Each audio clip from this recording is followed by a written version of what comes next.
In the years before the Great War, before the world burned and civilization collapsed into radioactive dust, humanity stood at the pinnacle of its technological achievement.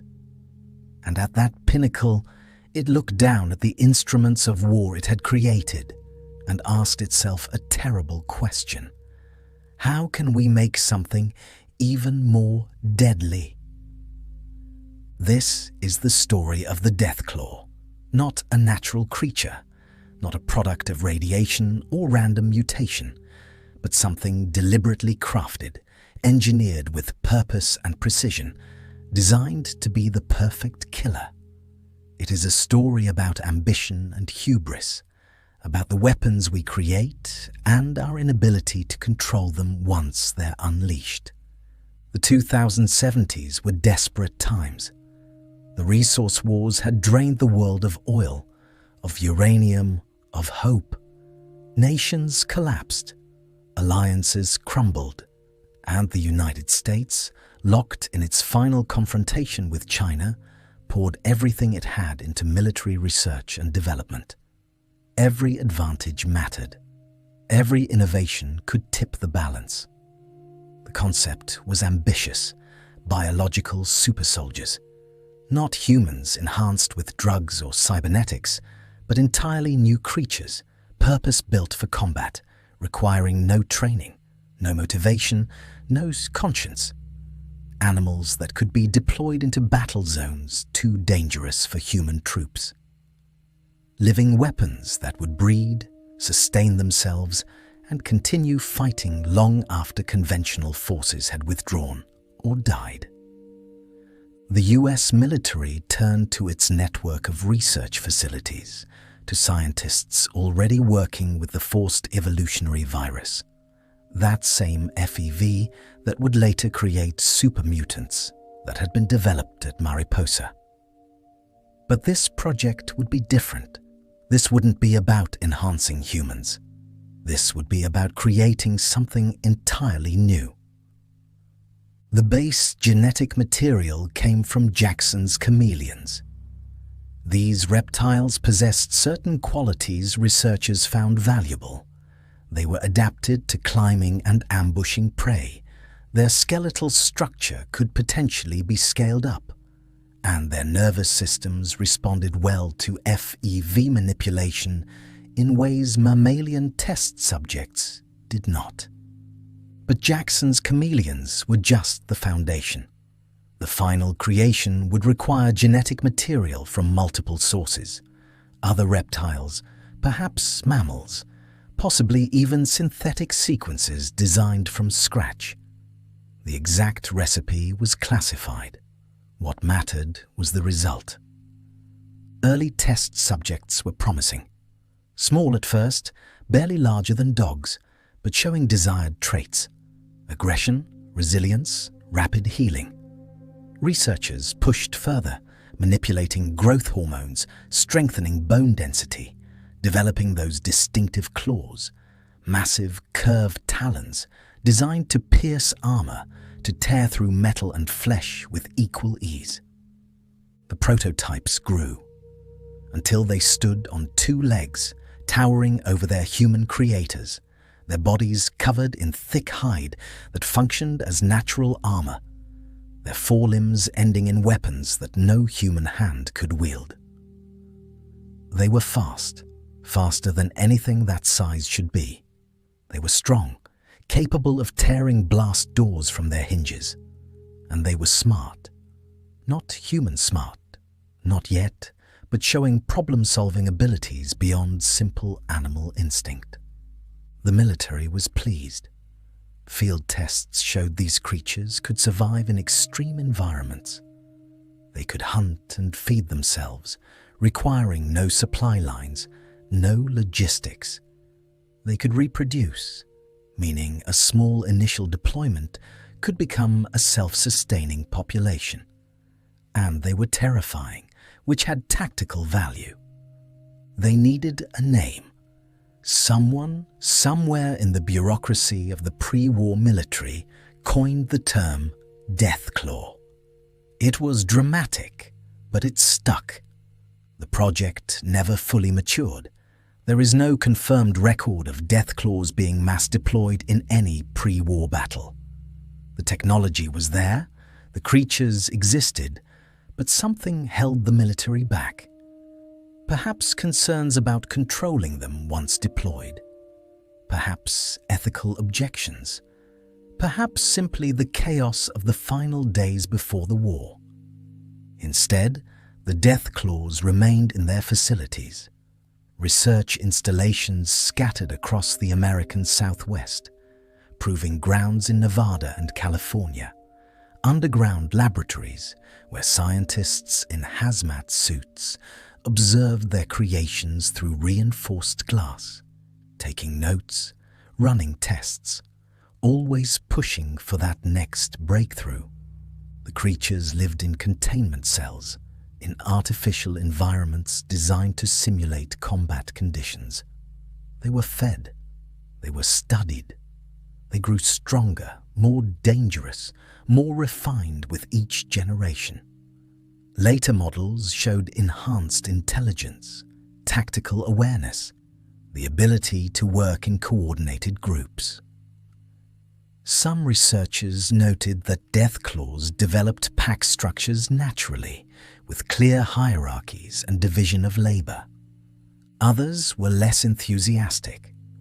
Reports filtered up about containment breaches, about security personnel killed during routine maintenance, about the difficulty of controlling creatures that could tear through most barriers and seemed to view humans as either prey or obstacles. By 2077, multiple facilities across the country housed Deathclaw populations. Some were testing grounds with a dozen specimens. Others were full breeding programs with hundreds. Each site maintained its own research data, its own variants, its own improvements. There was no centralized Deathclaw army, no single depot from which they would be deployed. Just scattered clusters of humanity's hubris, locked behind security doors and electric fences, waiting. And then, on October 23rd, 2077, the waiting ended. The Great War lasted approximately 2 hours. In that time, thousands of nuclear warheads found their targets, turning cities to ash and nations to memory. The electromagnetic pulses alone would have been enough to cripple civilization. Every computer, every vehicle, every piece of electronic infrastructure that held society together, gone in an instant. For the Deathclaw research facilities scattered across the American wasteland, the effects were immediate and catastrophic. Not from direct hits necessarily. Most were far from major cities, hidden in remote areas. But the infrastructure that kept them running, the power grids and communication networks, all of it failed simultaneously. Security systems went offline. Electronic locks lost power. Backup generators kicked in at some facilities, but many had been poorly maintained or were damaged by the electromagnetic pulse. Ventilation systems stopped. Emergency lighting flickered and died. And in the darkness, the Deathclaws stirred. At some facilities, the containment held, at least initially. Mechanical locks that didn't rely on electronics, reinforced doors, underground bunkers deep enough to shield them from radiation. The Deathclaws in these locations remained trapped, sealed in their cells, even as their human keepers fled or died, or simply never returned. But at others, the barriers failed, doors unsealed, fences lost their electric charge, and the Deathclaws, for the first time in their engineered existence, faced no obstacles between themselves and the outside world. They had known only the interior of their containment facilities, artificial lighting, concrete walls, regular delivery of food through automated systems.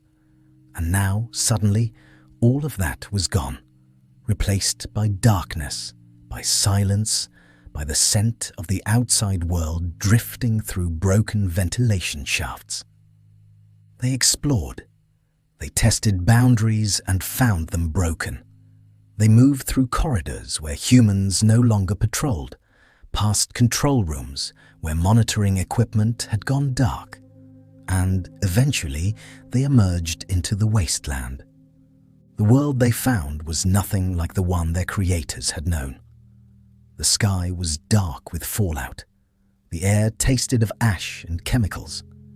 The landscape had been scoured by heat and radiation.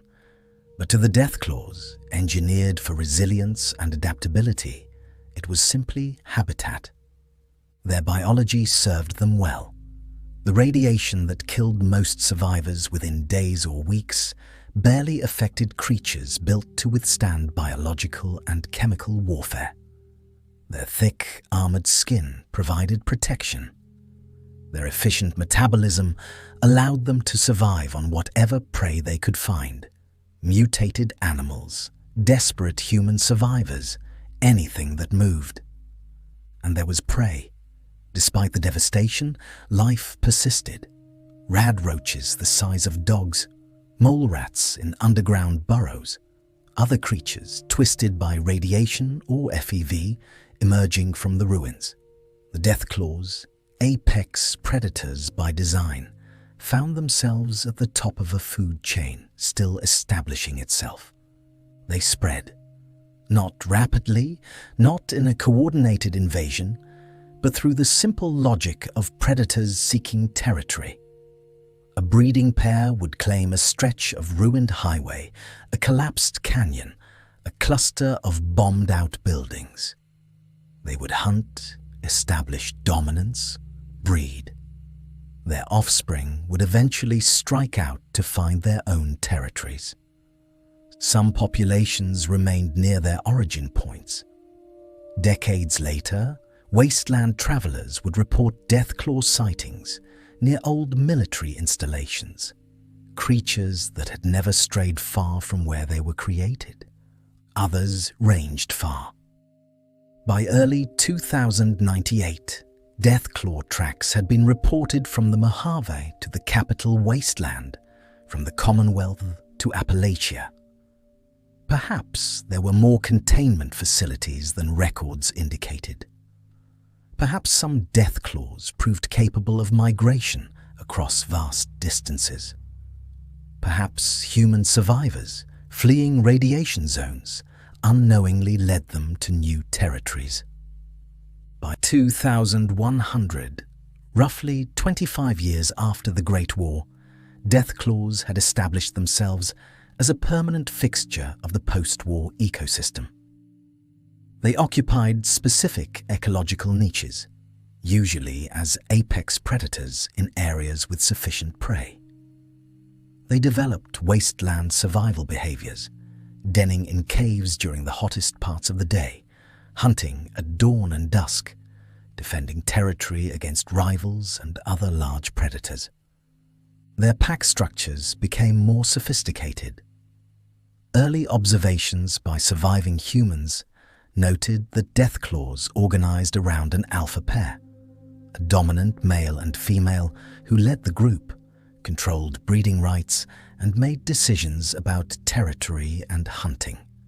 Below them existed a hierarchy of lesser members, with younger or weaker Deathclaws occupying subordinate positions but contributing to pack success through cooperative hunting. This social organization served them well. A lone Deathclaw was already one of the wasteland's most dangerous creatures. A coordinated pack was nearly unstoppable. They could bring down prey much larger than themselves. They could defend territory against multiple threats. And they could raise offspring with a success rate that ensured population growth despite harsh conditions. They remained rare enough in these early decades that most human survivors never encountered them. The wasteland was vast. Population density was incredibly low. A Deathclaw pack might control 50 square miles and never contact scattered bands of humans. Stories circulated, travelers who had seen claw marks, who had heard strange roars, who had found remains suggesting something very large and very dangerous. But concrete encounters were unusual enough that Deathclaws acquired an almost mythological quality. Some communities developed local legends, mutated bears, the stories said, or government experiments gone wrong, or punishments sent by God for humanity's sins. The truth, that they were deliberate military creations, was known only to those with access to pre-war records, and those records were largely destroyed. The Deathclaws themselves cared nothing for human theories. They hunted, they bred, they fought for territory and dominance. They adapted to local environments, Nevada Deathclaws learning to navigate rocky terrain, capital wasteland populations adapting to urban ruins, Appalachian groups claiming mountainous regions. They were successful in the evolutionary sense. Their population was stable, possibly growing. Their genetics remained robust despite small founding populations. They had no natural predators except each other and the occasional well-armed human group. The wasteland, designed by nuclear fire to be hostile to all life, had instead provided them with ideal conditions to thrive. By the time organized human communities began emerging from vaults and bunkers, establishing trade routes and settlements, attempting to rebuild civilization, the Deathclaws were already woven into the fabric of the post-war world. They were part of the landscape, as permanent and dangerous as the radiation itself. The irony is that Deathclaws were humanity's creation in the first place. We made them to be perfect killers, and we succeeded so well that they outlived the civilization that designed them. In the ashes of the old world, they thrived where we struggled. Perhaps that is the wasteland's first lesson. The things we create to serve us have a tendency to outlast us, to adapt beyond our intentions, to become something we can no longer predict or control. The Deathclaws were free now, in a way their creators never intended, and the wasteland had become their home. By 2161, 84 years after the Great War, human civilization had stabilized into something recognizable. The new California Republic was forming. Trade routes connected towns. Vault dwellers had emerged and integrated with surface populations. Technology was slowly being recovered. The wasteland was still dangerous, but it was becoming known, mapped, navigable. And yet there were still mysteries, still regions where caravans refused to travel, still stories told in bars and trading posts about things that defied explanation. Among these stories, whispered with fearful reverence, were the tales of Deathclaws. To most wastelanders in 2161, Deathclaws were more myth than reality, a creature from travelers' tall tales, something your cousin's friend claimed to have seen once, from a distance, before fleeing. The evidence was always second-hand, always vague. Enormous claw marks on rocks, entire caravans found torn apart, roars heard in the night that didn't match any known creature. The hub, that center of trade and commerce, collected these stories. Merchants would arrive from eastern routes speaking of a monster near the boneyard, the ruins of old Los Angeles. A single creature, they said, or maybe a small pack that had claimed territory in the wreckage and destroyed anyone who ventured too close. Caravan guards who survived encounters described something that stood taller than a man, moved faster than seemed possible, with claws that could cut through armor like paper. The descriptions varied wildly. Some said mutated bear. Others thought it might be a new type of super mutant. A few suggested radiation-induced mutation. The one consistency was that whatever it was, it should be avoided at all costs. Maps were redrawn. Routes were changed.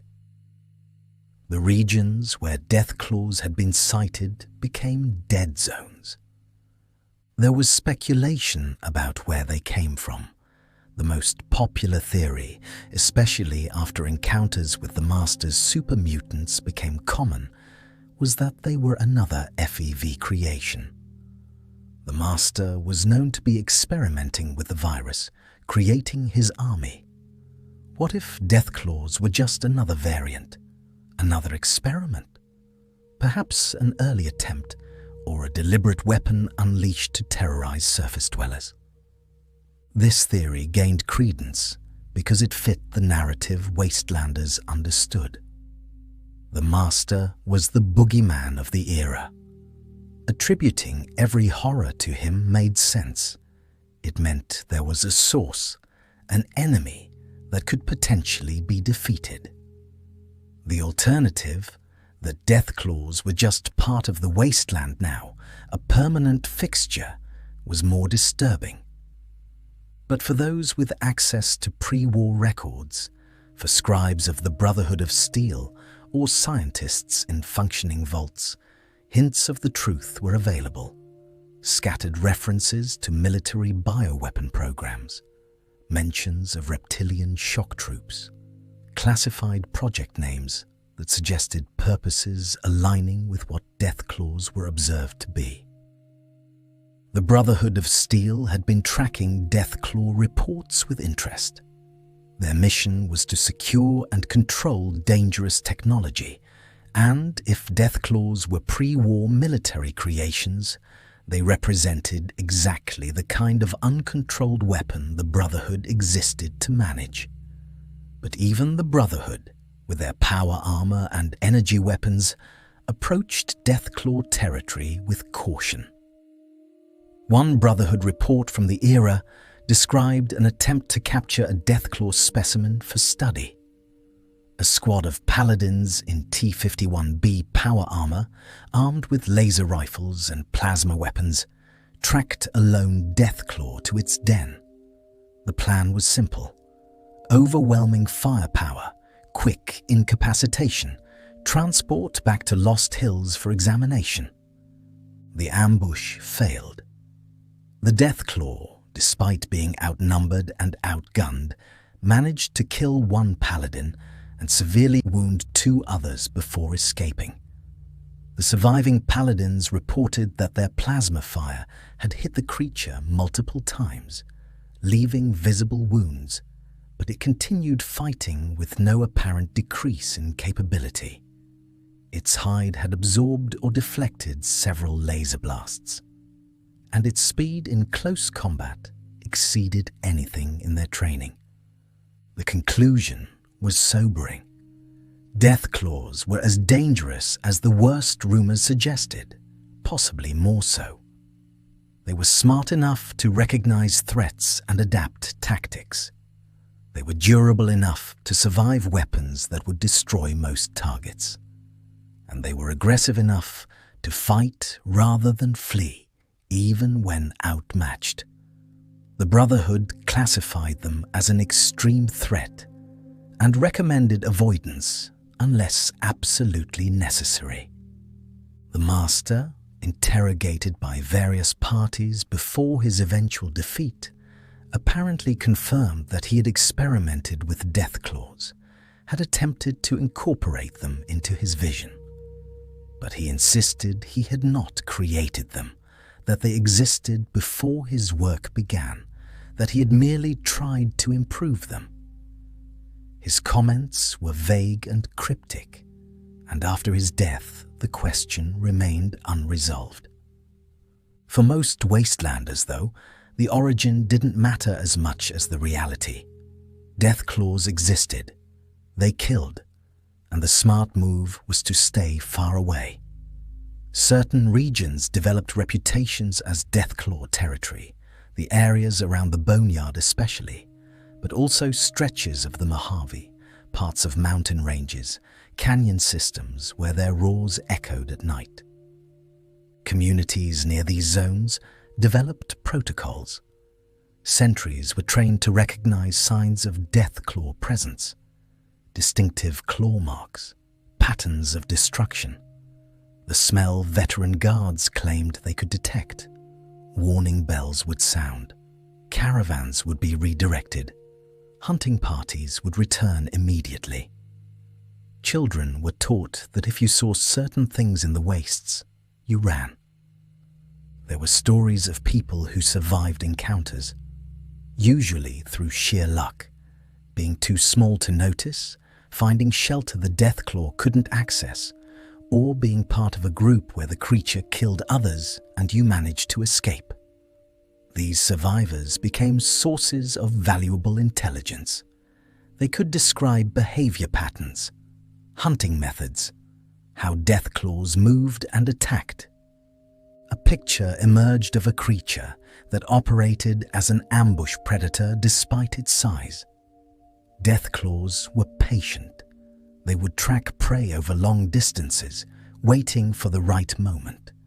They preferred to attack from elevated positions or concealment, using their considerable speed to close distance before targets could react. They were territorial, defending specific areas with extreme aggression, but they also ranged widely when hunting. Their intelligence was evident in how they approached problems. A Deathclaw that encountered a fortified position wouldn't simply throw itself at the defenses. It would probe, test responses, look for weak points.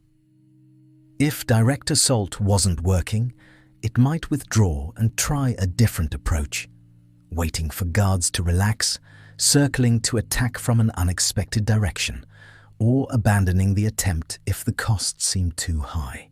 This intelligence made them more terrifying. A mindless monster, however dangerous, could be predicted and trapped. But Deathclaws showed reasoning. They learned. They remembered. Guards reported that a Deathclaw driven off one day might return weeks later with a different strategy. Pack behavior was also becoming better understood. While lone Deathclaws were most commonly encountered, observers noted that Deathclaws operating in groups showed coordinated hunting tactics. They would split up to surround prey, drive targets toward waiting pack members, or create distractions while others attacked from ambush. The alpha pair would lead hunts, but also seemed to direct defensive actions. By the end of 2161, with the Master defeated and the super mutant threat diminishing, Wasteland communities faced a new reality. Deathclaws were here to stay. They weren't a weapon someone was deploying. They weren't a problem that would resolve itself once some mad scientist was stopped. They were part of the ecosystem now, a predator species that had successfully adapted and showed no signs of dying out. This realization led to changes in how humans approached wasteland survival. Routes were permanently altered. Settlements were positioned with consideration for whether they were too close to Deathclaw habitats. Trade agreements included clauses about who bore responsibility if a caravan was lost to Deathclaw attack. Bounties were occasionally posted for confirmed kills, though few were willing to try collecting them. The Deathclaw had moved from myth to known threat, from something that might not exist to something every wastelander had to account for. They were the apex predator of the new world, and humanity, struggling to rebuild, had to learn to navigate around them. And somewhere in the wasteland, in their dens and territories, The Deathclaws continued their own lives, hunting and breeding and defending, unaware that they had become the nightmare that haunted human survivors. The creature that represented everything dangerous and uncontrollable about the post-war world. Many years after the Master's defeat, by 2241, the Wasteland had changed significantly. The new California Republic had grown into a functioning government with laws, taxes, and territorial ambitions. Trade routes were well established. Shady Sands had become a real city. Humanity was rebuilding, slowly but noticeably. Deathclaws had changed too. They were no longer rare legends. They were a known hazard, like rad scorpions or raiders, something to be planned for and avoided. By 2241, they had spread across Northern California and Nevada, with enough frequency that encountering them was uncommon, but not unthinkable. But during these 20 years, something else had been happening. Something that would transform certain Deathclaw populations in ways that would have profound implications.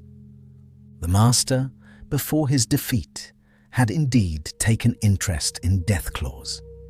Records recovered after his death revealed a being obsessed with perfection through evolution. His super mutants were meant to be the next step in human development, immune to radiation, stronger and more durable. But super mutants had limitations. They were still fundamentally humanoid, still reliant on weapons and armor, still vulnerable.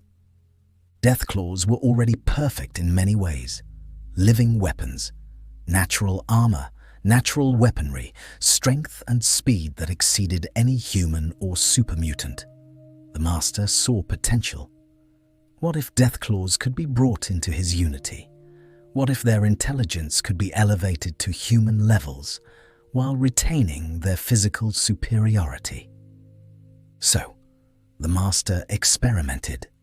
He captured specimens, applied FEV in controlled doses, attempted to replicate with reptilian biology what he had achieved with humans.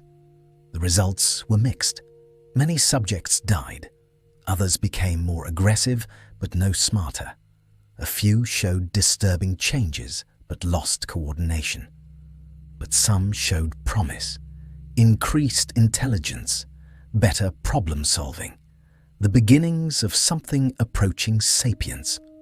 The Master documented these results, refined his methods, prepared for larger implementation.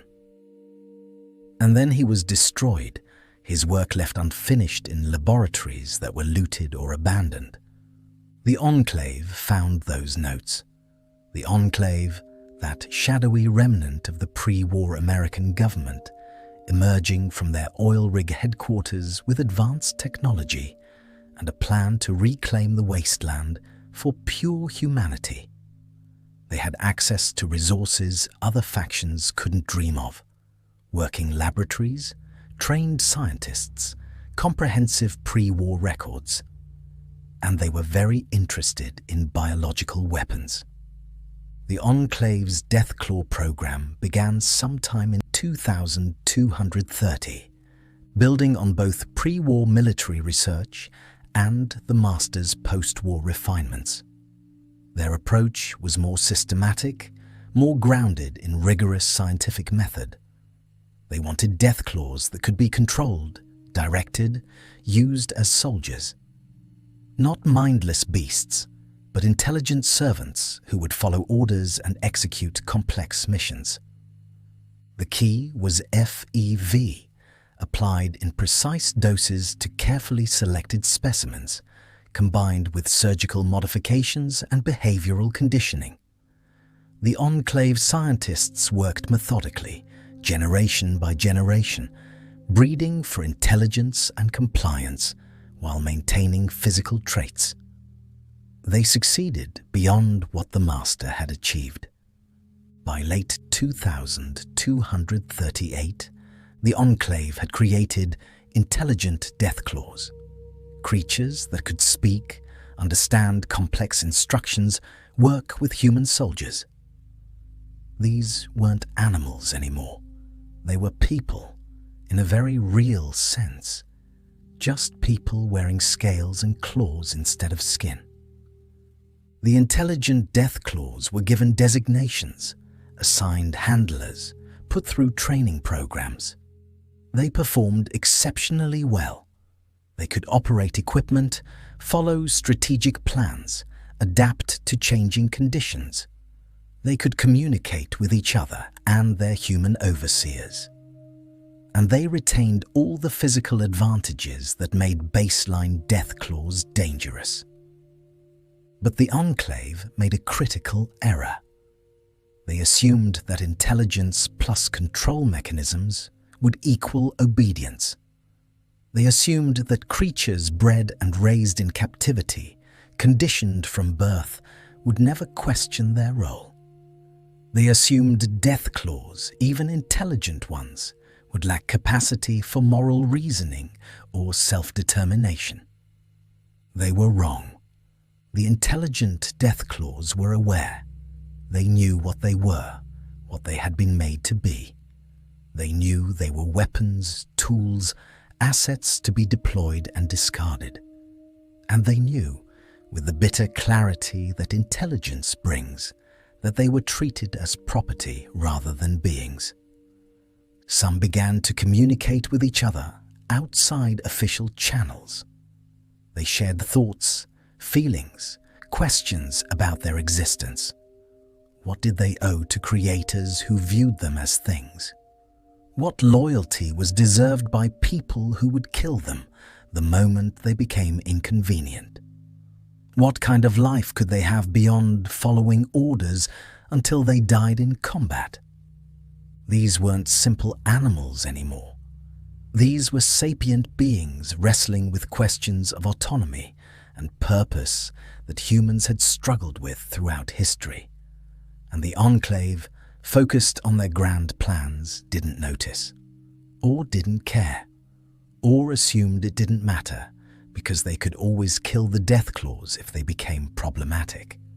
By 2241, the Enclave's intelligent Deathclaw program had matured. They had several dozen specimens of varying generations. The decision was made to deploy them operationally. The mission chosen was Vault 13, the same vault that had produced the Wanderer who defeated the Master.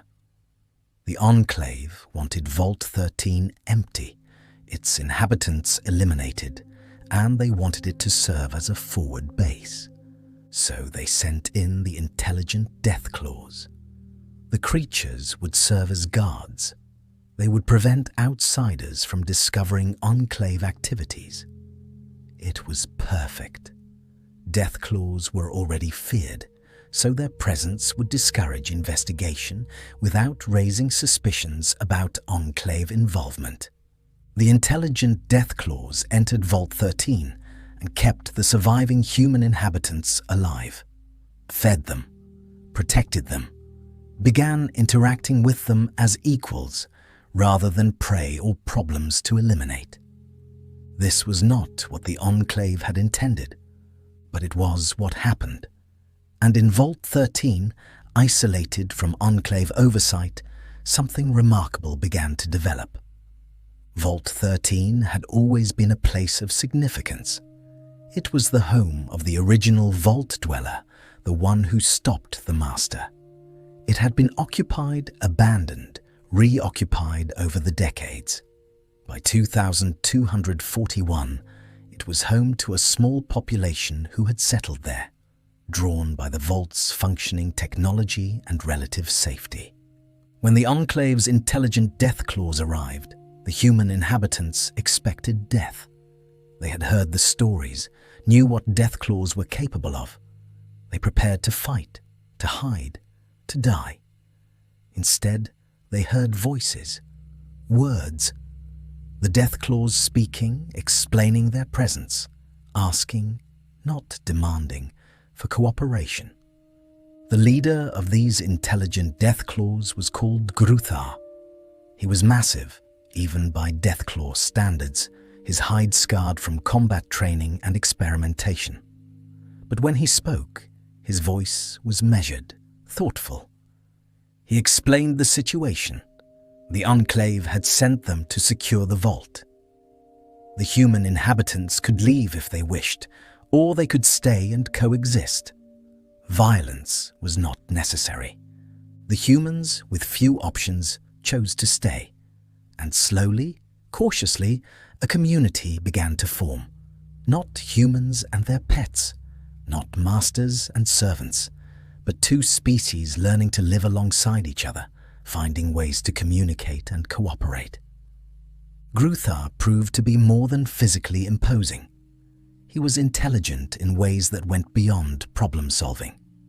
He understood abstract concepts: justice, fairness, autonomy.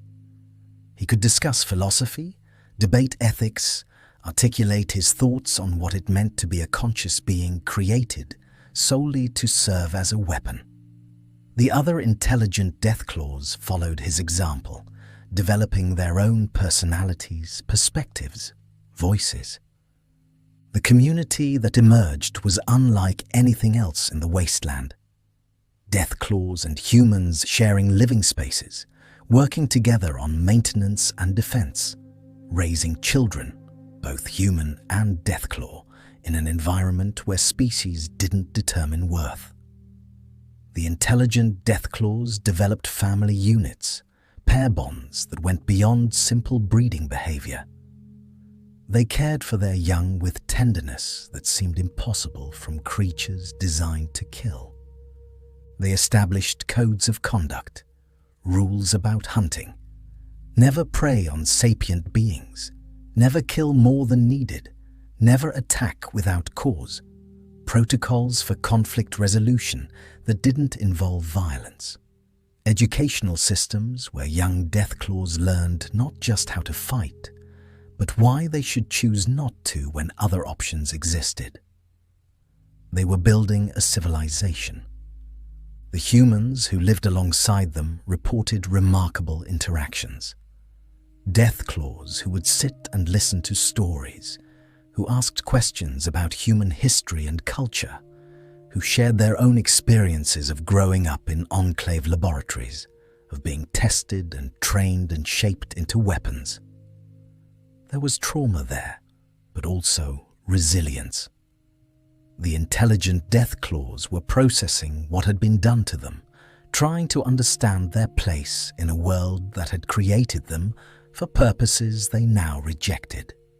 Gruthar spent long hours in conversation with the humans, trying to understand concepts like freedom and self-determination that had never been a part of his conditioning. He talked about his earliest memories, being hatched in a laboratory, raised in isolation, taught to associate obedience with reward and disobedience with pain. He described the moment when he realized he could choose, that commands given to him were not inevitable, that he had agency, even if expressing it meant punishment. The other intelligent Deathclaws had similar stories. They had been created, shaped, molded with specific purposes. But somewhere in making them intelligent enough to follow complex orders, the Enclave had accidentally made them intelligent enough to question whether those orders should be followed. Consciousness came with complications their creators hadn't anticipated. In Vault 13, these complications became features. The intelligent Deathclaws weren't trying to integrate into human society or become something they weren't. They were building their own society, one that acknowledged what they were: predators, dangerous beings with natural weapons, while also honoring what they had become: thinking, feeling individuals with moral agency. They developed their own culture, drawing partly from what they learned from humans, but also from something deeper. They had rituals for important moments, Births, deaths, coming-of-age transitions. They had stories they told each other, creating oral histories. They had art, claw marks on walls that formed patterns, arrangements of objects that carried meaning. And they had hope. Hope that they could prove to the Wasteland that intelligent Deathclaws were not just viable, but valuable. That they could exist alongside humans as allies rather than threats. That they could have a future beyond being weapons. But hope in the Wasteland is a dangerous thing to have. The Enclave had been monitoring Vault 13, receiving periodic reports from planted surveillance equipment. They knew the intelligent Deathclaws had secured the vault. They knew the human inhabitants were still alive. But they assumed the Deathclaws were following orders. When they finally reviewed detailed surveillance footage, when they realized what had actually been happening, their response was immediate and brutal. The intelligent Deathclaws had gone rogue. They were fraternizing with humans, developing autonomy, building something that looked like independence. This was unacceptable. These creatures were assets, property, tools. If they couldn't be controlled, they had to be eliminated.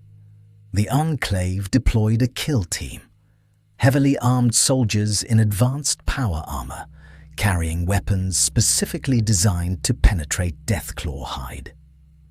They had orders to eliminate every intelligent Deathclaw in Vault 13 and any humans who resisted. This wasn't meant to be a battle. This was meant to be an extermination. The attack came without warning. The Enclave team breached Vault 13's entrance and moved systematically through the facility, killing any Deathclaw they encountered. The intelligent Deathclaws fought back. Of course they fought back. But they were caught by surprise, in confined spaces, facing weapons and tactics specifically designed to counter their advantages. Gruthar fell defending the Vault's nursery, where the youngest Deathclaws were kept.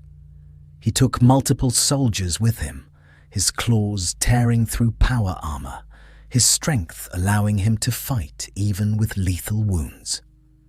But plasma fire brought him down. He died buying time for others to escape, time that ultimately proved insufficient. The other intelligent Deathclaws died similarly, fighting to protect each other, to protect the humans they had come to see as friends, to protect the life they had built. Some tried to flee into the Wasteland, but the Enclave had positioned snipers outside. Some attempted to negotiate, to surrender, but were killed regardless. The Enclave had not come to capture. They had come to erase their mistake. When the killing was done, they left behind a charnel house, bodies scattered throughout the facility. The community that had been building itself was destroyed. The culture that had been emerging was silenced. The hope was extinguished. The few human survivors, traumatized and grieving, eventually abandoned Vault 13. They spread across the Wasteland, carrying stories of what they had witnessed, of Deathclaws who could speak and think and feel.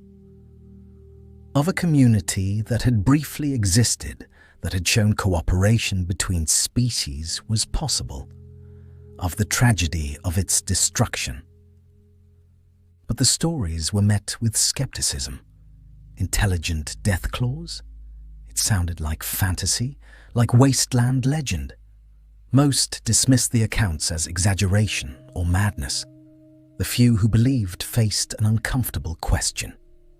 If such creatures had existed and were capable of peaceful coexistence, what did their extermination say about humanity's own capacity for cruelty? The Enclave classified the entire program as a failure. The intelligent Deathclaw project was shut down. remaining specimens in other facilities were terminated.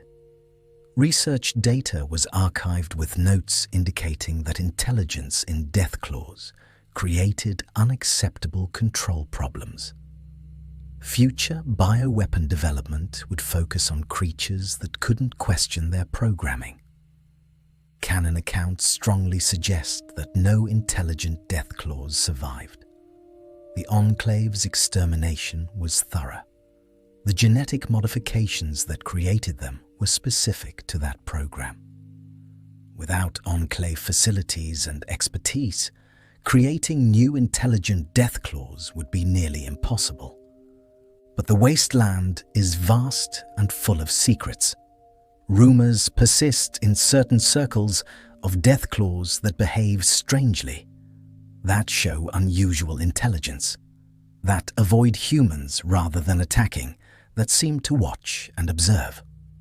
Are these just normal Deathclaws showing elevated intelligence? Or are they something more? Did some escape the massacre? Did the Enclave's experiments extend to other facilities that weren't fully purged? The answers remain hidden. What is certain is that the intelligent Deathclaws of Vault 13 left a legacy beyond their brief existence. They proved that consciousness could emerge in unexpected forms. They demonstrated that beings created as weapons could choose to be something else. The decades following the Vault 13 tragedy saw Deathclaws continue their spread across the former United States. By 2277, nearly 200 years after the Great War, they had established populations in virtually every region where humans attempted to rebuild. The capital Wasteland, the Commonwealth, the Mojave, Appalachia, everywhere humans went, Deathclaws either already lived or eventually followed. In the capital Wasteland, the ruins of Washington, D.C. and its surrounding territories, Deathclaws had adapted to urban environments. They denned in collapsed metro tunnels, in the basements of ruined buildings, in the skeletal remains of pre-war infrastructure. The Brotherhood of Steel, establishing themselves at the Pentagon's ruins, documented numerous encounters and noted behavioral differences from California specimens. These Eastern Deathclaws seemed more comfortable in close quarters, more willing to operate in areas with limited visibility. They had learned to navigate rubble and debris that would slow other large predators. And they showed remarkable adaptability to the capital Wasteland's unique threats: super mutants, feral ghouls, raiders with military-grade weapons. The Deathclaws weren't just surviving. They were thriving in an environment that challenged even well-armed human factions. But the Enclave, still active in the capital Wasteland in 2277, had learned from their intelligent Deathclaw failure. Rather than trying to uplift Deathclaws to sapience, they focused on control. They developed domestication units, sophisticated electronic collars that interfaced directly with a Deathclaw's nervous system, suppressing will and allowing remote direction. The technology was brutally effective. A Deathclaw fitted with a domestication unit became a living weapon that could be pointed at targets and unleashed with precision. All the creature's natural predatory abilities remained intact, but its agency was completely suppressed. It couldn't disobey, couldn't flee, couldn't choose not to kill. The Enclave had achieved what they wanted with the intelligent Deathclaws: perfect control, by removing the intelligence that made control problematic. The Brotherhood of Steel, fighting the Enclave for control of the region, eventually captured some of these domestication units and reverse-engineered them. They found they could hack the devices, override Enclave commands, and redirect the controlled Deathclaws against their original masters. It was a tactical advantage, turning the Enclave's own weapons against them. But it was also deeply troubling to some Brotherhood members. They were using the same technology, employing the same methods, reducing living creatures to remote-controlled killing machines. Yes, Deathclaws were dangerous predators. Yes, they killed humans regularly.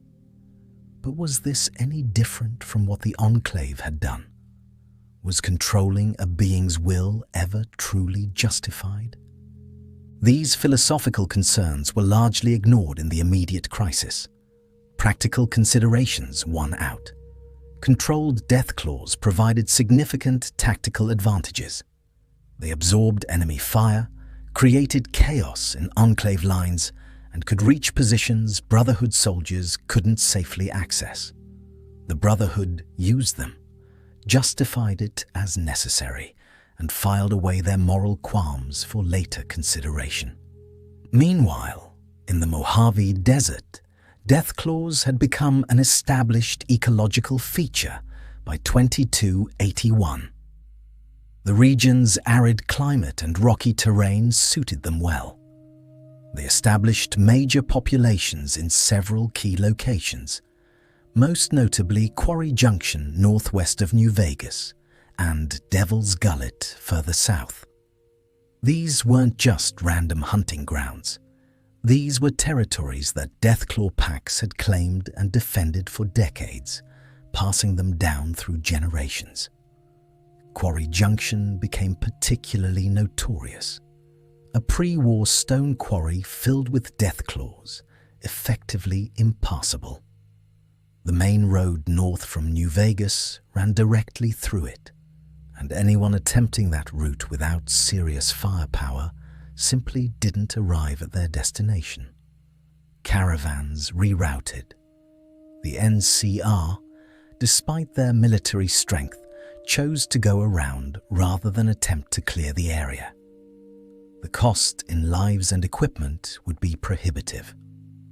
Observations in the Mojave revealed more details about Deathclaw's social structure. Packs centered on an alpha pair, a dominant male and female who controlled breeding and led the group. If one of the alphas died, the surviving partner would claim a new mate from the strongest remaining pack members. This ensured continuity and kept the social structure stable even after significant losses. The Mojave Deathclaws also demonstrated the full extent of their territorial behavior. Once a pack claimed an area, they defended it absolutely. They patrolled regularly, marked boundaries with claw marks and scent, and responded aggressively to any intrusion. They weren't nomadic hunters ranging across vast territories. They were settled defenders who knew their ground intimately and used that knowledge tactically. This territoriality had strategic implications for the region's major factions. The NCR's expansion was limited by Deathclaw territories they couldn't safely clear. Caesar's Legion avoided certain approach routes because Deathclaws controlled the terrain. Even Mr. House, with all his Securitrons and resources, found it more practical to work around Deathclaw populations than to confront them directly. The Mojave also revealed details about Deathclaw reproduction and pack dynamics. Alpha pairs produced offspring annually, with clutches of 3 to 6 eggs that hatched after several months. The entire pack participated in protecting and raising the young. Juvenile Deathclaws stayed with the pack for several years, learning hunting techniques and social behaviors before either challenging for position or leaving to join other packs or form their own. This reproductive strategy ensured population stability. Even if humans killed some pack members, as long as the alphas and some juveniles survived, the pack could rebuild. And because Deathclaws were territorial rather than expansionist, they didn't overpopulate their ranges. A pack would claim a sustainable territory and defend it, but wouldn't expand beyond what their hunting grounds could support. By 2287, in the Commonwealth, the ruins of pre-war Massachusetts and surrounding areas, Deathclaws showed even more regional variation. Commonwealth specimens displayed different horn configurations, varied skin tones from brown to grey-green, and subtle differences in size and build compared to West Coast populations. These variations suggested that Deathclaw populations had been diverging genetically since the Great War, adapting to local conditions and developing distinct regional characteristics. The Commonwealth was home to particularly dangerous Deathclaw variants, glowing Deathclaws, heavily irradiated specimens that emitted radiation and showed increased aggression. Chameleon Deathclaws with enhanced camouflage abilities that made them nearly invisible until they attacked. Matriarchs, massive females that anchored large packs and demonstrated extraordinary strength even by Deathclaw standards. These variants raised questions about Deathclaw evolution. Were they natural mutations, radiation-induced changes that had become hereditary? Were they the result of continued FEV exposure from contaminated environments? Or had there been additional human experimentation in the Commonwealth that created these specialized strains? The Institute, the Commonwealth's shadowy scientific organization, had the capability for such work. But their records on Deathclaw research remained sealed or destroyed. What was clear across all regions by late 2280 was that Deathclaws had become a permanent feature of post-war America. They occupied specific ecological niches as apex predators. They had stable populations that reproduced successfully. They showed no signs of dying out or being displaced by human expansion. 200 years after the Great War, they were as much a part of the wasteland as humans themselves. Environmental storytelling across these regions revealed how human communities had adapted to Deathclaw presence. Fortifications were designed with them in mind. Walls tall enough they couldn't easily scale, kill zones cleared of cover where defenders could engage them at range. Trade routes were mapped to avoid known Deathclaw territories. Settlement locations were chosen partly based on whether they were far enough from Deathclaw dens to be relatively safe. Military forces treated Deathclaws as serious threats, requiring heavy weapons and coordinated tactics. The Brotherhood of Steel's combat protocols specified that engaging a Deathclaw required either power armor or superior positioning and overwhelming firepower. The NCR's Ranger manuals dedicated entire sections to Deathclaw encounters, emphasizing evasion over confrontation. Caesar's Legion, for all their martial pride, acknowledged that legionaries in standard equipment stood little chance against even a single Deathclaw in close combat. Bounties on Deathclaws were substantial, but rarely claimed. Killing one was dangerous enough. Killing an entire pack, which was often necessary to make an area safe, was a campaign that required resources most wasteland groups simply didn't have. Those few individuals or teams who specialized in Deathclaw hunting commanded premium pay and were often regarded with a mixture of respect and the assumption that they wouldn't survive long in their profession. The creatures themselves remained oblivious to their impact on human affairs. They hunted, bred, defended territory, lived their lives according to instincts both engineered and evolved. They were neither malicious nor benevolent. They were simply apex predators occupying their niche, doing what evolution, artificial and natural, had designed them to do. But in their existence, in their spread and success, they represented something profound about the post-war world. Humanity had created them as weapons, as tools, as instruments of war. And they had outlived that purpose, had become independent of human intention, had taken their place in the wasteland ecosystem on their own terms. They were a reminder that the things we create don't always remain under our control, that our attempts to engineer perfect weapons can produce consequences we never intended. In the capital Wasteland, the Mojave, the Commonwealth and beyond, Deathclaws roamed as lords of their territories. And humanity, for all its technology and determination, had learned to live around them, to respect them, not out of admiration, but out of the hard-won knowledge that some threats can't be eliminated, only avoided. Let us return once more to Appalachia, to the mountains of West Virginia, where our story comes full circle. The year is 2102, just 25 years after the Great War. Vault 76 has opened. Reclamation Day has arrived, and the vault dwellers emerging into this new world face threats they could never have imagined from the safety of their underground shelter. Among those threats, Deathclaws.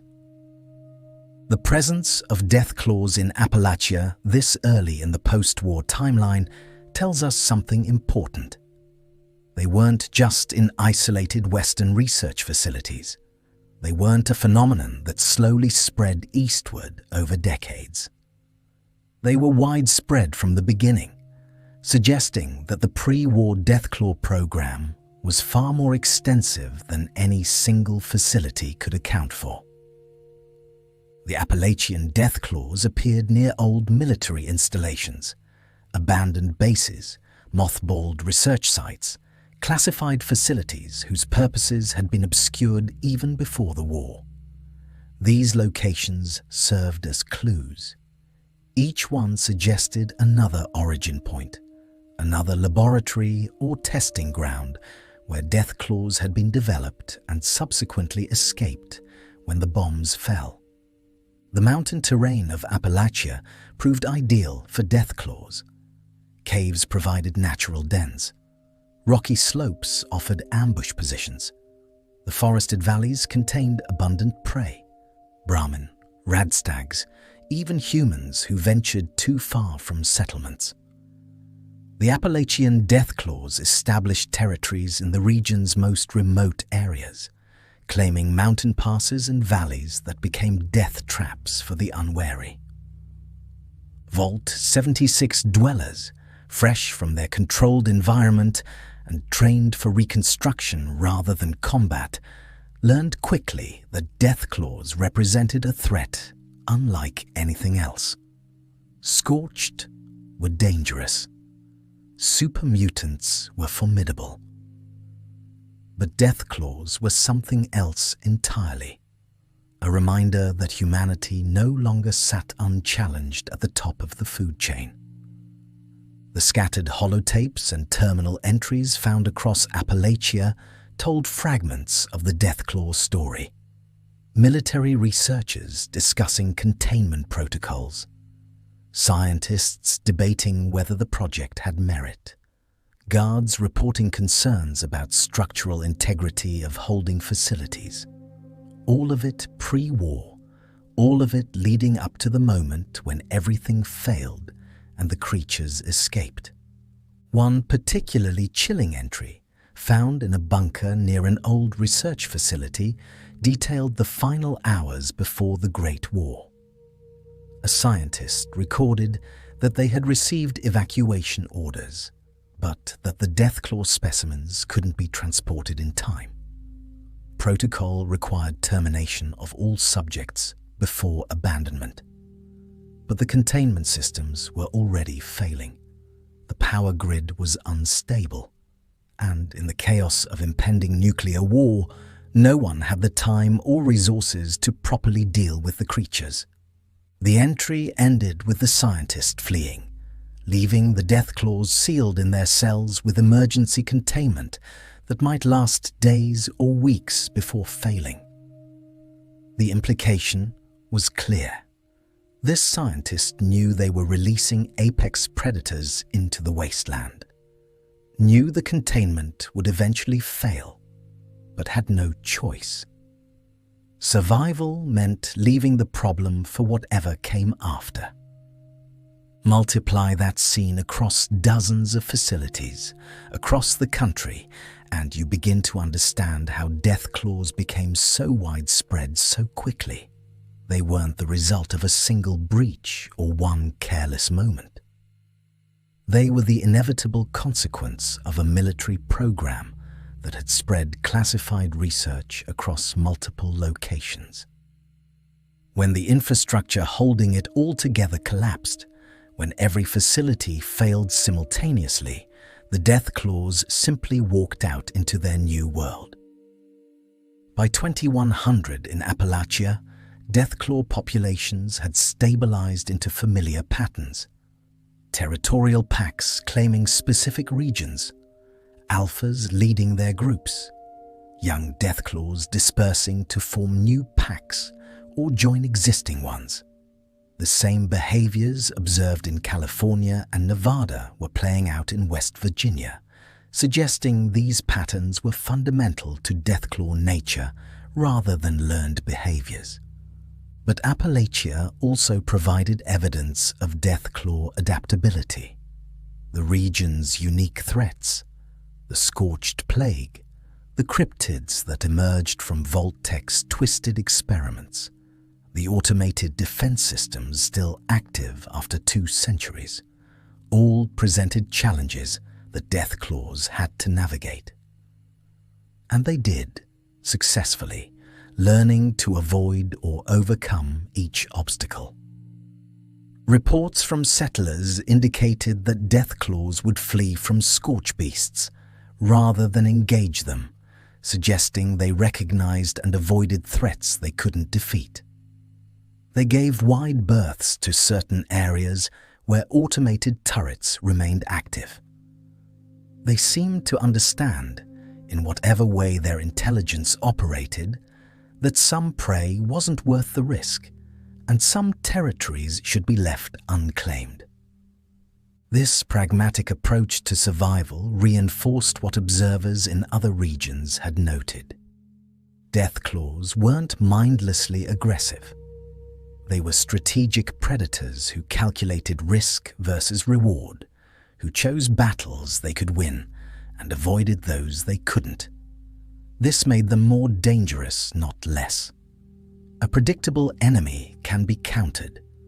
An enemy that adapts and chooses its engagements carefully is far more difficult to defend against.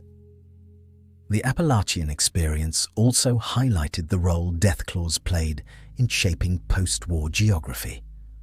Certain areas simply couldn't be settled because Deathclaws claimed them. Trade routes had to avoid known territories. Resource extraction from valuable locations became impossible without military-scale operations to clear the threats. The creatures weren't just part of the ecosystem.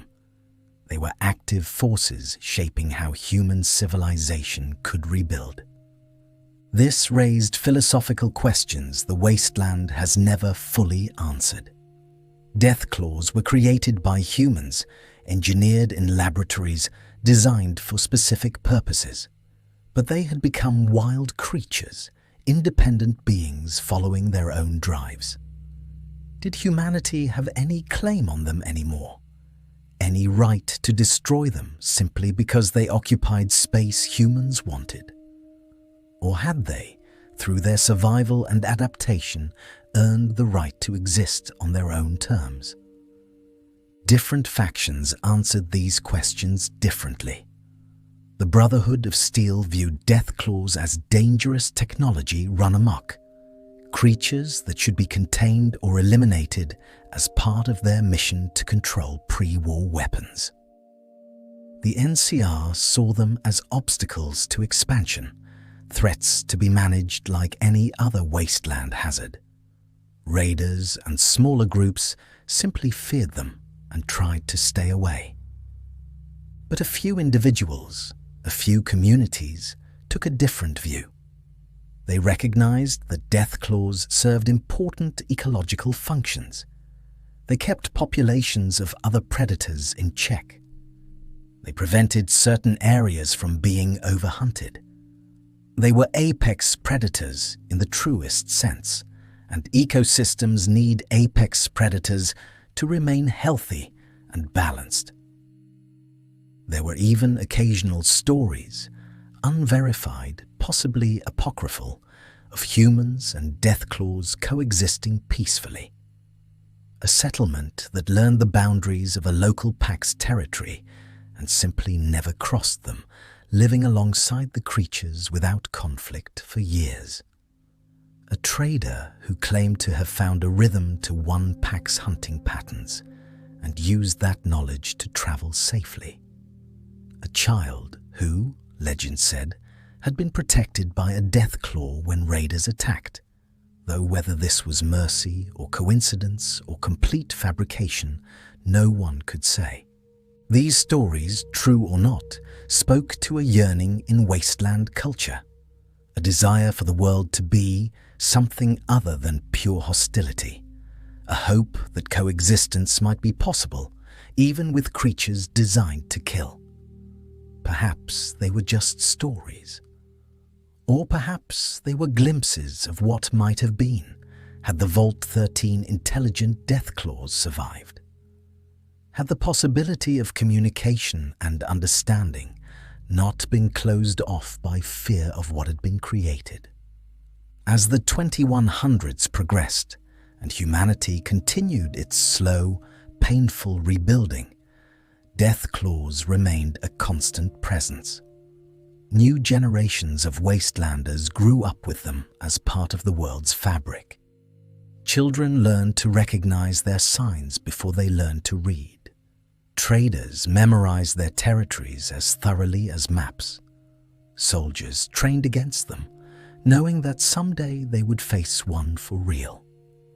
The creatures themselves continued their existence, generation after generation, slowly diverging into regional variants, adapting to local conditions, but always remaining fundamentally Deathclaws, powerful, dangerous, and impossible to ignore. In the end, the story of Deathclaws is a story about legacy and consequence, about what it means to create something you can't control, about how the weapons we build to protect ourselves can become threats we must live with forever, about how life, even artificial life, finds ways to persist and thrive regardless of its creator's intentions. The scientists who designed the first Deathclaw in their pre-war laboratory could never have imagined their creation would outlast them by centuries, could never have foreseen that their biological weapon would become a permanent part of Earth's ecosystem, could never have predicted that future generations would live in a world where Deathclaws were simply part of reality, as natural as rain or radiation. But that is the Wasteland's way. The old world's last desperate attempts at control became the new world's inescapable challenges. The weapons designed to win a war became the predators that hunt survivors, and the creatures that were never meant to be free walk the wasteland as lords of their domain, answerable to nothing and no one. In mountain caves across Appalachia, in abandoned quarries in the Mojave, in the ruins of DC and the Commonwealth's wilderness, Deathclaws rest and hunt and breed. They are monuments to human hubris, but they are also proof that life persists, that adaptation succeeds, that even the most unnatural beginnings can lead to a kind of belonging. The wasteland shaped them. They shaped the wasteland. And in that mutual transformation, they became what they were perhaps always meant to be. Not weapons, not tools, not experiments, but survivors. Just like humanity itself. Both species struggling to exist in a world that wasn't designed for either of them anymore. Both making their way through the ashes, trying to build something that might endure. The Deathclaw's roar echoes across the wasteland, a sound that freezes blood and quickens hearts. It is a sound that says, I am here. I am powerful. I am wild. It is the voice of everything humanity tried to create and control, declaring its independence. Declaring its right to exist, not as property, but as itself. And in that declaration, in that terrible, magnificent roar, there is a truth the wasteland learned long ago. Some things, once made, can never be unmade. Some consequences, once set in motion, can never be stopped. Some weapons, once released, can never be contained. The Deathclaws are here. They were made by us, but they are no longer ours. They are the wasteland's now, and the wasteland does not give up what it claims. They will hunt here, breed here, die here, and be born again through the endless cycle of survival. We created them. We feared them. We tried to destroy them, and they endured, outlasting our civilization, our plans, our very understanding of what we had made. In the end, perhaps that is the most important lesson. Respect what you create. For in the ashes of the world, what you build may be the only thing that survives to remember you. And the Deathclaws remember nothing and everything. They remember in their bones and blood what they were made to be. And they are it, perfectly, eternally, without apology or doubt. They are the perfect weapon. And in a world where everything else has failed, they succeed. Let that be their story. Let that be our warning. And let us hope that whatever new world rises from these ashes learns what the old world forgot.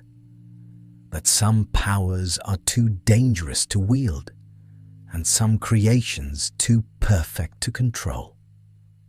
The Deathclaw's roar echoes still. Listen and understand what it says. Listen and remember what we made. Listen and know that it will outlive us all.